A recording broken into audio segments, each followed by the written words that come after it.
because a lot of people don't understand is that the process to update a console totally different than just doing PC, because it has to go through whatever console's QA department to make sure it's good. Yeah, different certifications and stuff. Yeah, and that takes a long time and a lot of money. So if they get a polished product, throw it out there, they're good.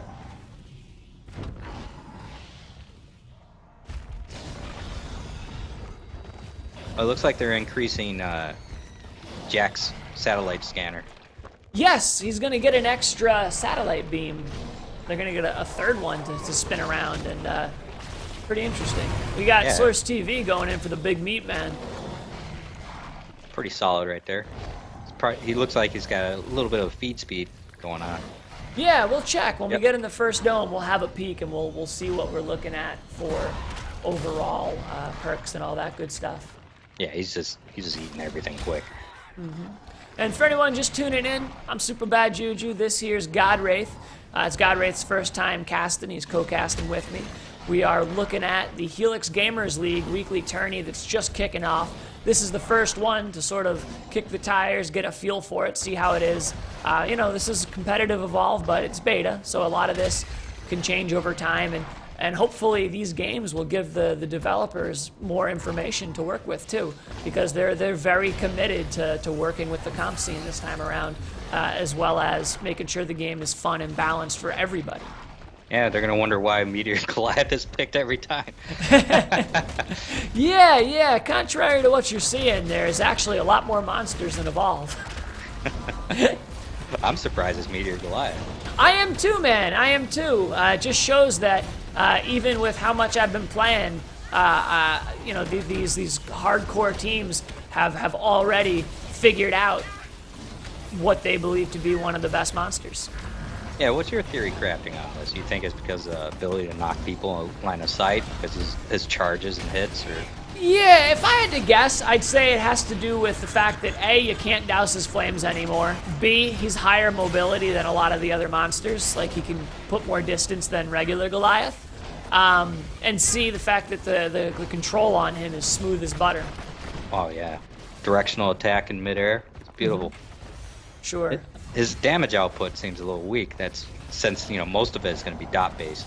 Yes, and that's what I think is really interesting about this, because Rogue Val is a hard counter to Meteor Goliath, yet everybody picks him anyway, even after seeing the Rogue Val pick, because the way the pick and bans go is medic, support, monster, trapper, assault.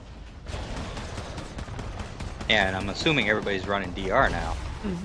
Let's go have a peek. We just got through the first dome. We're seeing DR on the monster. We're seeing movement and jetpack on Lennox. We're seeing movement capacity on Rogue Val. Wait a minute. I don't see any DR. Do you? Is that is capacity, right? Am I crazy? The up arrow? Yeah.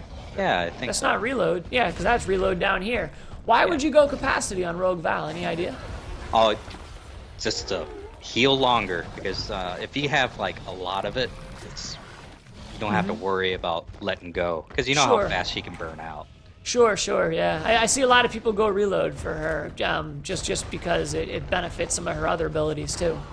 And correct me if I'm wrong, the bigger your capacity, the longer the reload now. I'm not sure. It used to be percentage based. I know that was something they wanted to look into and change. I don't know if they actually did get around to it.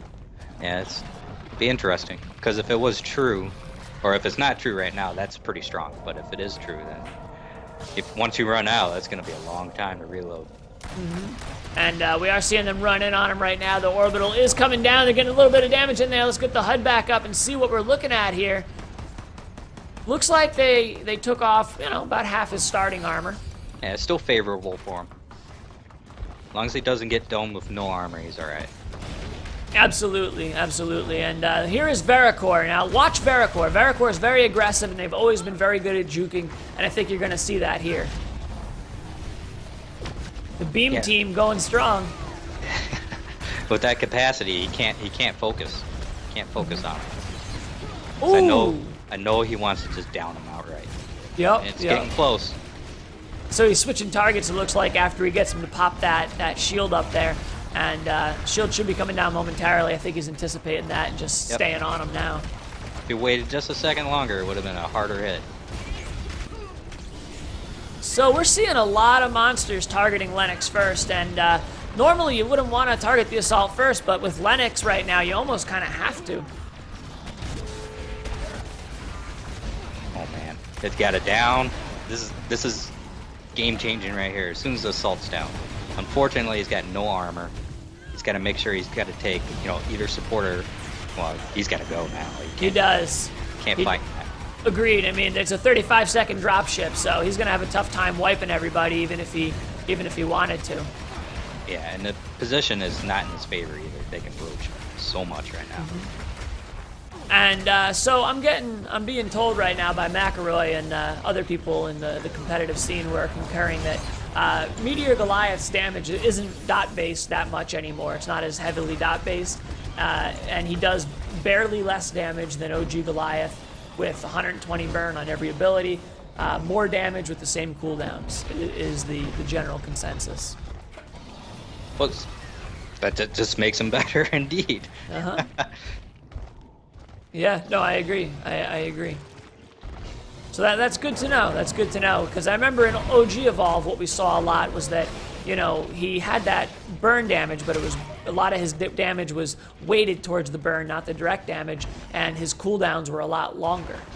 Yeah, I'm shooting out of the dark with this one. It's like, what, 30% of it was his dots, and the rest was just his true damage. Yeah, he was very heavily dot focused before, and he lacked that initial burst. So apparently he's been tuned to be more viable with that direct damage now. So he traded about 3/4 of his health for one strike on the assault there. Not looking good. And it wasn't for lack of trying, though. I mean, you saw it. He was hitting all those combos, like wombo combos, you know, leap smash into charge, into rock throw, setting everybody on fire, but Rogue Val just kept him up. It's just a hard counter. And same spot. Actually, this may be in his favor. If he knocks somebody else in that death pit, that's pretty much game over. But if Tech Hank drops the orbital on him, it's gonna be pain. Yeah. This is a good opportunity to line of sight people if he uses this pillar and that pit to his advantage. Yeah, just knock people off and focus whoever's still up. Great juke by Reich there. Reich's bringing down the orbital laser, trying to get that health damage in. He's down to 2 bars, and Lennox is still alive, and he's going to have a very tough time in this situation, I think. Absolutely. And keep in mind for the newer players, how the assault is jumping into the rocks. That's how it's supposed to be played. You pop your damage reduction if you have to. Normally you want to, so you don't have to like eat too much of it, but your job